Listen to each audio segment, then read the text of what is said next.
Plaintiff Siobhan Taylor says she and her husband went to the defendant to get tattoos.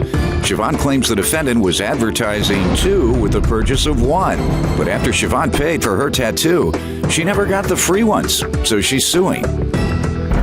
Defendant Corey Wiley has been a tattoo artist for 6 years, and he always wants his customers to leave happy. Corey insists the only reason he didn't give Siobhan the free tattoos on the spot is because she couldn't tolerate the pain. Tell me what's going on. Basically, I don't know the defendant. I learned of him through Craigslist. Me and my husband were searching for a tattoo artist. We were looking to get a new tattoo. Came across his ad, which read, "Buy one tattoo, get two for free." Who wouldn't take that deal? I wouldn't.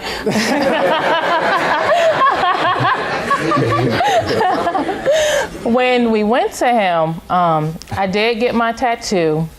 He said the tattoo had to be over $250 in order to get the two free tattoos, and the two free tattoos had to be small.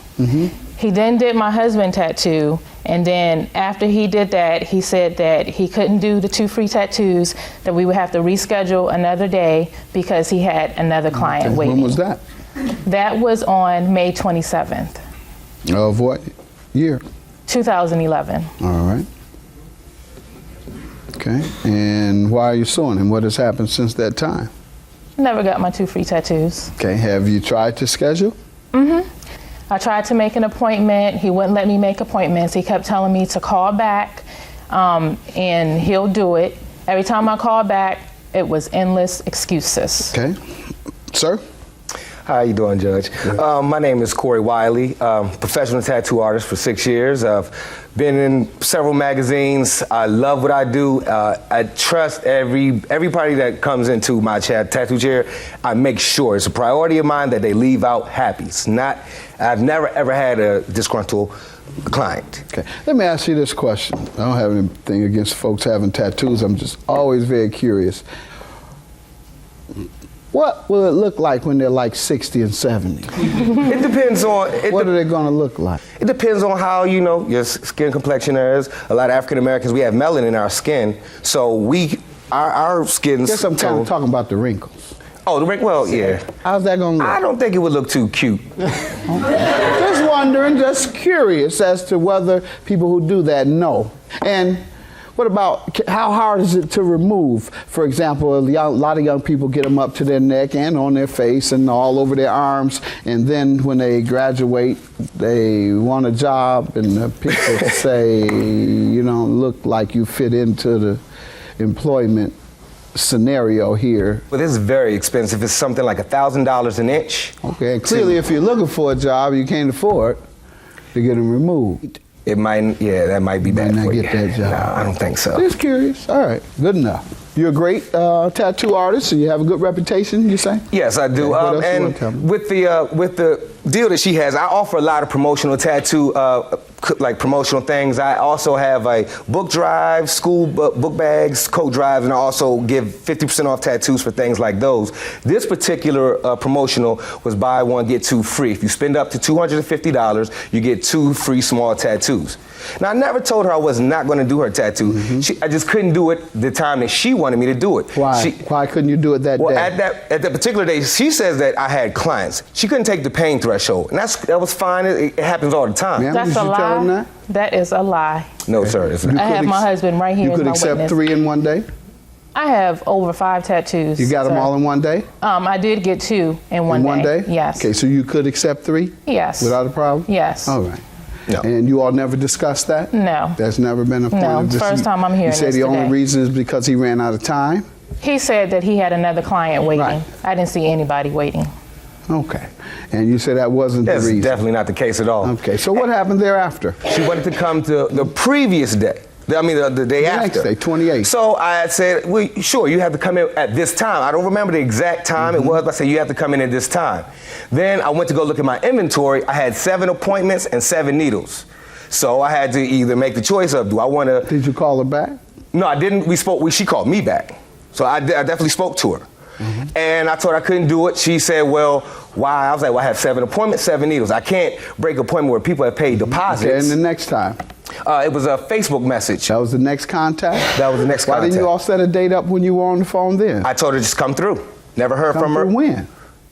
I told her come in whenever she felt like it. That day when you were speaking, when you were telling her, I cannot take you, I have 7 people out here, why couldn't you say, this is when I can take you? Because I did. I told her when I get my needles. When I have only have 7 needles Did left. you tell her when you would have the Yes, needle? I told her I would have the needles that Monday. All right, and for a why couldn't shipment. you all make an appointment then? That's what we did. I never heard from her. For that Monday? Yes. I just told her to come in. I figured that was the appointment. Just said come in on Monday when I get the shipment. No, you say you figured. Did you tell her? Because when she tried to make an appointment with you that day, you told her I have 7 people. Right. So a person would presume certainly they need an appointment with you because you're swamped with customers. So they definitely can't walk in on you because you're the biggest in town, or you're big, you're super big, everybody wants you, you're in high demand. You got 7 people there, only 7 needles. If you told me all that, I would say, ain't no way I can walk in on this man, I better get me an appointment. Well, I told her to come in. I mean, that's what I'm saying. She's going to deny it, and it's reasonable that I would believe you if you're going to deny it. Did he tell you to come in anytime? No. Right. What did he and tell first you? of all, he's getting his excuses twisted. The first excuse was he said he had to go to Philadelphia. The second one was, and I actually was right in front of the shop, the locks were on, he said his car got towed and he couldn't make it to the shop.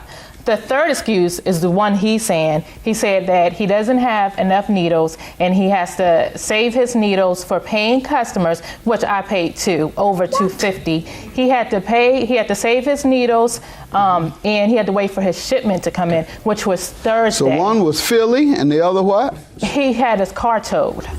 Sir, did you give her any of these excuses? I told her that my car was towed. Yes, I did. What did it have to do with doing the... Couldn't get to work. That's the only form of transportation. Oh, of course They don't not. have cabs for big people who make so much money, who are so popular. I'm swamped.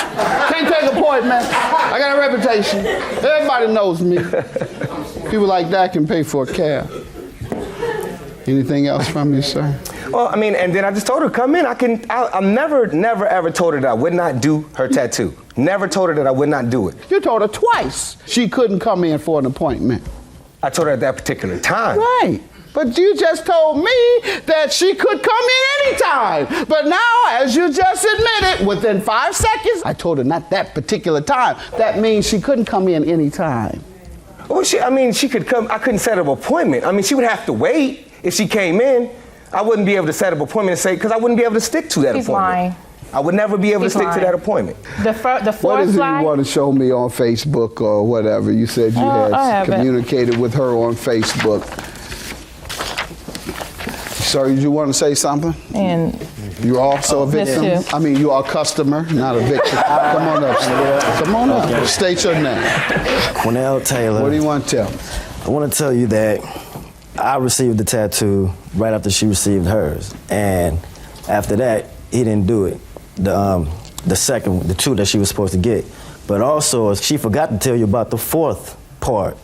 He made up the same excuse and said he needs to get ink, and she said that you just told me that. So basically, he forgot about the lie that he told her the first time. Yeah, you well, the also third forgot time. about this Philadelphia lie. Yeah, that too. And we was going back and forth, and he was saying, I didn't tell you that. Right. Meanwhile, those Facebook I'm messages, looking right at where he told you that.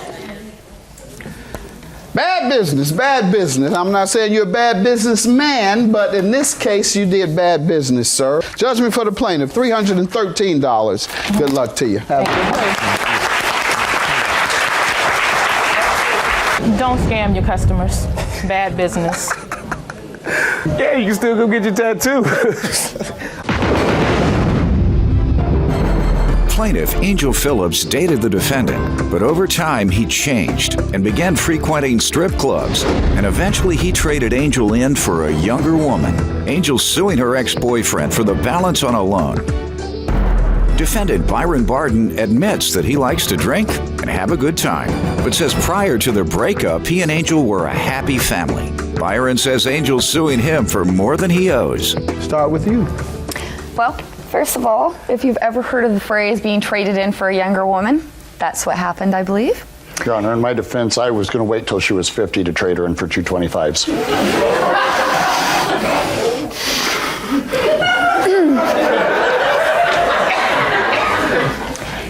Anyways. Why? Because everybody loves young girls. Like, come on, younger woman.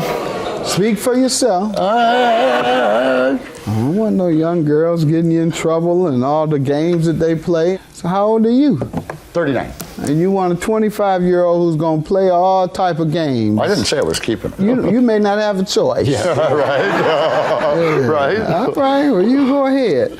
Mess around with these young 20-year-olds or 25-year-olds at 39. You're They were gonna be in for a 19. surprise. 19? Yeah. Just one of them. Good enough.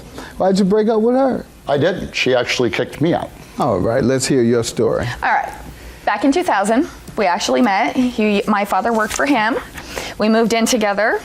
We were together for a while. In about 2005, he adopted my youngest son. And so I thought there was something there. Anyways, 2007, 2008, things just started changing. He started hanging out with a different group. He wanted to do different things, go out and party a little. I, wasn't all into that. So I moved out Okay. in 08. Why did you move out? Why did I move out? Because of him hanging out with a different group, and just things started changing. He Like what? changed. Huh? Like what? Like Went to what? prom. Yeah, he took a girl to the prom.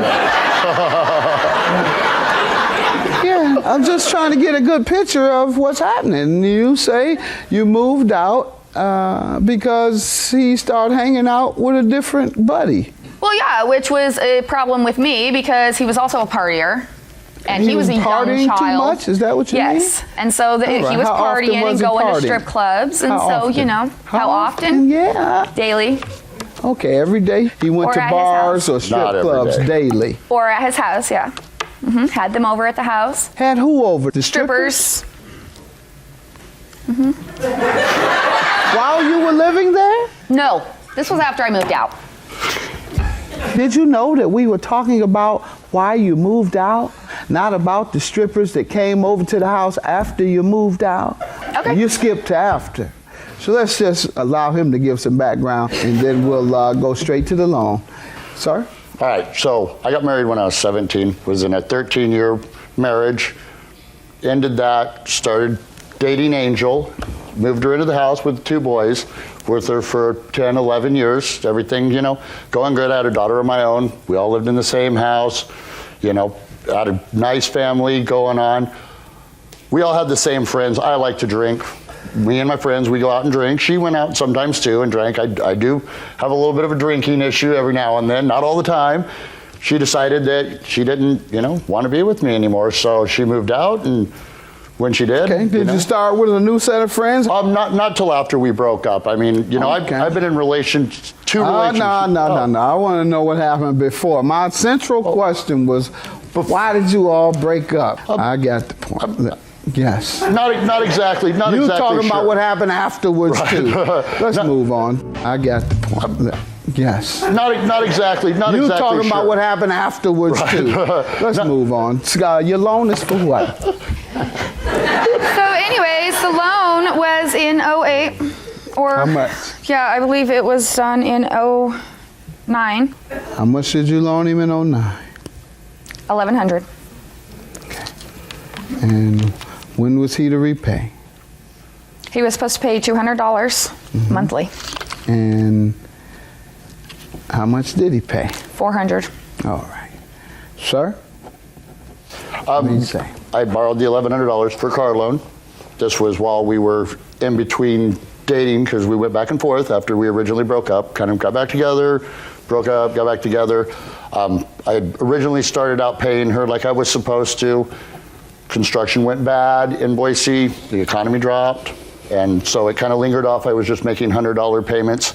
I have that I paid her, $500. What evidence do I have here I have a promissory note here. saying that he would pay $1,100? So we know that to be the case. Do we have anything showing what he has paid? It's on there. We both signed on the times he paid and how much was paid. Okay. So you have receipts showing that he paid $400, right? Sir, she has receipts where it shows you only paid $400. You say you paid more. Right. You have any evidence? I do. I have one that's a copy of, here. Let's see it, please. One's a copy of one that you already have, which is the small one, not on the promissory note. You gave me January 16th, right? Mm-hmm. And November 30th, right? Right, and then there's another one on the first page. There's 2 payments. March 5th, right? So the difference is $11.30 that she is not giving you credit for. Is that what you're saying? Right, just the one. Okay. Ma'am, he shows me a receipt that purports to have your signature. He absolutely did give me $100 through his mother. It was for other miscellaneous loans in the past, and he had my child working for... When were the miscellaneous loans made? They were also made in the same year that the first ones were. Why didn't you... Just sporadically, why didn't I not sue for those? Yeah, why didn't you list what the receipt was for?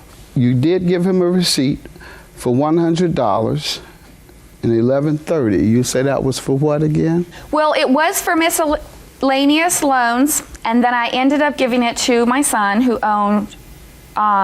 he owed $100 to. Those are 2 different things. Well, it went for my son's bill that he owed my son because he had been working. He owed your son for work? Yeah. All right. So this was for the payment to your son? Yes. Why didn't your son sign it? We have no receipt signed by your son. Okay. Do you? No. Do His you have mother was anything- there to witness it. Pardon me? His mother was there to witness it, and she knew what it was Do going you for. have a statement from the mother? Nope. So you have nothing to prove your point. Nope. But he does to prove his. So it would be $600 you agree to owe him? Yes. All right, judgment for the plaintiff for $600. He has evidence to prove that he made that extra payment that is in dispute. You say that extra payment was for your son's work. Your son should write him a receipt. This receipt is written to him by you, and the presumption in law would be it was for the debt that he owed you, not the son. Judgment for the plaintiff for $600. Have a good day. You know that money went to my son. You know that. You know you owed him. You said you were going to pay him. It's well over a year. You know that. Your mother was there. First of all, he rips me off, and then he rips the kids off, calls them liars and thieves, and he wants to rip them off. Did not. You have long enough to pay those debts back, dude. These contracts are over 2 years old. You haven't even paid me. So that one little stupid piece of paper, and you think that that's okay, whatever. You know in your heart that you just screwed up.